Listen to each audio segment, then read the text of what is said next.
दिल्ली के वेलकम थाना के कबीर नगर गली नंबर 5 में करीब आधा दर्जन राउंड गोलियां चलने की सूचना दिल्ली पुलिस को मिली।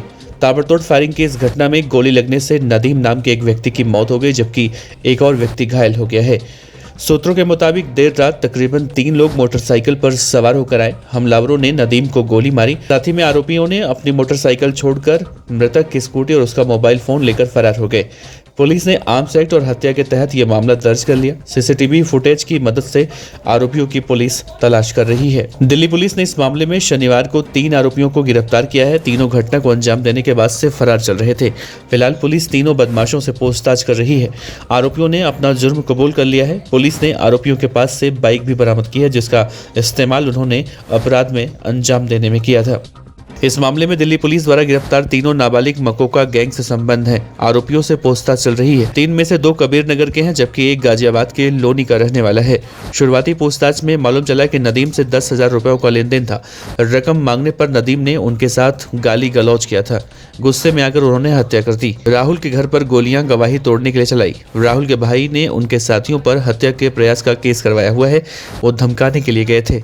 आपको बता दें कि दिल्ली में फायरिंग की घटनाएं लगातार बढ़ रही हैं। एक दिन पहले भी दिल्ली के पश्चिम बिहार और छावला में फायरिंग की घटनाएं सामने आई थी। दिल्ली में बढ़ रही इन घटनाओं के बाद अब दिल्ली पुलिस एक्शन में आ चुकी है और अब गैंगस्टर और आर्म्स सप्लायर की खैर नहीं। इस मामले में दिल्ली पुलिस अब ताबड़तोड़ गिरफ्तारियां कर रही है, क्योंकि पिछले कुछ महीनों के दौरान गैंगस्टर द्वारा दिल्ली में एक्सटॉर्शन मनी की घटना को अंजाम देने से अब दिल्ली के कारोबारी दहशत में आ चुके हैं। कारोबारियों को लगातार जेल से और विदेश में बैठे बड़े बड़े गैंगस्टर एक्सटॉर्शन वसूली के लिए धमकी दे रहे हैं। इसके लिए गैंगस्टर अपने शूटर को हथियार भेजकर उनसे फायरिंग करवाते हैं। गैंगस्टर्स की इन गतिविधियों पर लगाम लगाने में दिल्ली पुलिस अभी तक विफल साबित हुई है।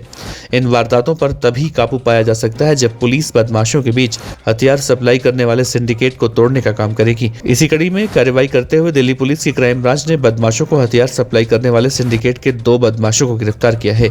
हथियार सप्लाई करने वाले सिंडिकेट के इन दोनों बदमाशों का नाम नाजिम और फाजिल है। इन दोनों को दिल्ली के सीलमपुर इलाके से उस वक्त पकड़ा गया जब ये कुछ बदमाशों को सोफिस्टिकेटेड वेपन सप्लाई करने के लिए पहुंचे थे। दिल्ली पुलिस हथियारों के सिंडिकेट पर काफी लंबे वक्त से काम कर रही है।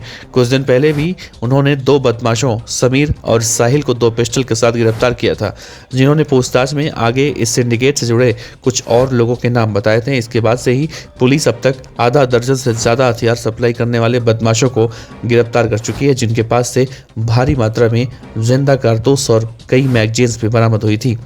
दिल्ली पुलिस की क्राइम ब्रांच के मुताबिक दिल्ली में ज्यादातर सोफिस्टिकेटेड पिस्टल मध्य प्रदेश या फिर बिहार से आते हैं। हथियार सप्लायर करीब 10,000 रुपए में पिस्तौल खरीदते हैं और आगे दिल्ली में बदमाशों को 25 से 75,000 रुपए तक में बेची जाती है। पुलिस जानती है कि अगर हथियार सप्लायर पर काम किया जाए तो बदमाशों के लिए एक्सटॉर्शन वसूली बहुत मुश्किल हो जाएगा।